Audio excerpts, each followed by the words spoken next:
दिक्कत तो इसी बात की है ना कि जिस भाषा का ये लोग इस्तेमाल करते हैं, राजनीति में मतभेद होंगे और वो स्वाभाविक हैं। और भारत जैसे लोकतंत्र में जहां पे इतनी विविधताएं हैं, जहां पे इतने राजनीतिक दल हैं, हर किसी का अपना पक्ष होगा, हर किसी का अपना मत होगा।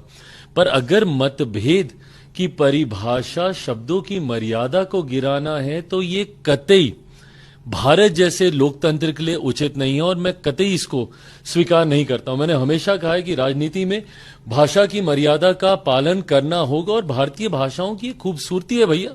इतना बढ़िया शब्दकोश है भारत की हर भाषाओं के पास कि आप बड़े से बड़े विवादित विषय को बड़े से तीखा वार आप मर्यादित शब्दों में कर सकते हैं। पर इस तरीके से गाली गलौज करना, वो भी देश के प्रधानमंत्री के लिए, ये कतई कोई स्वीकार नहीं कर सकता।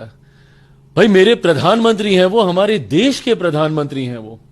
अगर आपको उनके किसी विषय को लेकर ऐतराज भी है तो आप अपने पक्ष को रखिए ना, पर मर्यादित होकर उस पक्ष को रखिए। आप हमारी नीतियों को लेकर हमें घेरने का काम कीजिए, आप हमारे कार्यों को लेकर हमें घेरने का काम कीजिए, पर यह कौन सी परंपरा की शुरुआत है कि आप गाली गलौज करेंगे? इसको कतई कहीं नहीं स्वीकार किया जा सकता। और कांग्रेस जैसी पार्टी जो कि देश की सबसे पुरानी पार्टियों में से एक है, कांग्रेस जैसी पार्टियों के रहते हुए इस तरीके की भाषा का इस्तेमाल किया जा रहा है।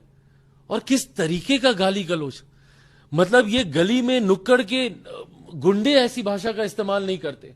और ये वही चलन है, ये वही परंपरा है राष्ट्रीय जनता दल जैसी पार्टियों की, जिसकी वजह से 90 के दशक से बिहार जो हमारा बदनाम हुआ है, आज तक हम लोग अपने उस खोए हुए गौरव स्वाभिमान की हम लोग लड़ाई लड़ रहे हैं। राष्ट्रीय जनता दल जैसी पार्टियों ने जिस तरीके से 90 के दशक से बिहार को बदनाम करने का काम किया, यही बोलचाल की वजह से, इसी तरीके की कार्यशैली की वजह से।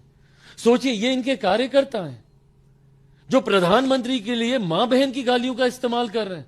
ये कार्यकर्ता हैं कि ये गुंडे हैं आपके भैया? और ये वही लोग हैं जिन्होंने 90 के दशक में किस तरीके से अपराध, हत्या, लूटमार, डकैती, बलात्कार जैसी घटनाओं को चरम सीमा पर ये लोग लेकर गए थे। जो व्यक्ति गाली गलौज खुलेआम खुले मन से कर सकता है, राजनीतिक दल के वरिष्ठ नेताओं के सामने कर सकता है, वो सोचिए वो अपने घर में, गांव देहात गांव में जाके वो क्या कर रहा होगा। किस तरीके की राजनीति राष्ट्रीय जनता दल और कांग्रेस जैसी पार्टियां करना चाह रहे हैं। और जब जब चुनाव आता है, इस तरीके से भाषा की मर्यादा को ये लोग गिराने का काम करते हैं। भाई मैंने हमेशा इस बात को कहा है कि हर किसी का परिवार आपके लिए सम्मान का विषय होना चाहिए।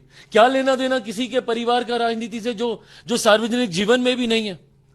लोकसभा चुनाव के दौरान इसी तरीके से मेरे परिवार के ऊपर भी ये लोग गए थे।